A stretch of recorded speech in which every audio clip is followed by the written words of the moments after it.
There's a persistent economic myth that has become a central part of conservative ideology. The myth goes like this. If we cut taxes for corporations and the ultra-rich, they will reinvest that money into the economy by expanding their companies and starting new businesses. Those businesses will hire more employees, and as a result, middle-class families will have more high-paying job opportunities. Unfortunately, this is a myth not supported by reality.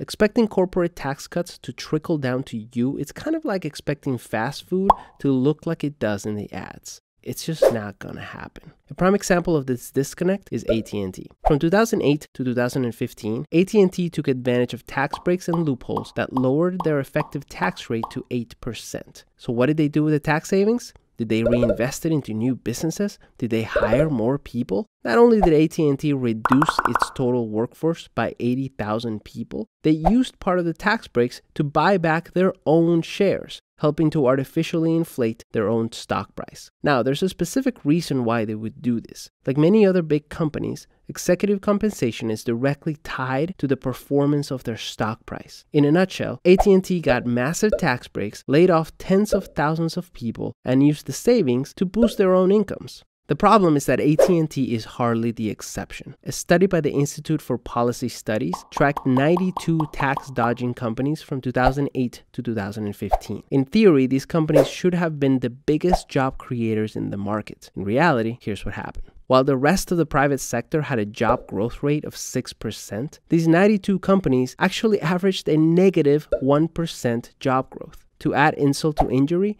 their average CEO pay increased by 18%, compared to the 4% pay increase of the average worker. Putting the issue of personal greed aside, the rise of automation and artificial intelligence is only going to widen the gap between the growth of a company and the jobs that it creates. This disparity is only going to accelerate the concentration of wealth at the very top. So what can you do? First, we need to end the myth that giving tax breaks to the rich is the best way to stimulate the economy. It is not. It just makes the rich richer. Second, we need to invest in top-notch public schools, universal healthcare, and a tax policy where the middle class gets the largest share of benefits. These things actually improve the economy, increase our quality of life, and create new job opportunities. Let's not squander the future with a failed experiment. We can do better than this.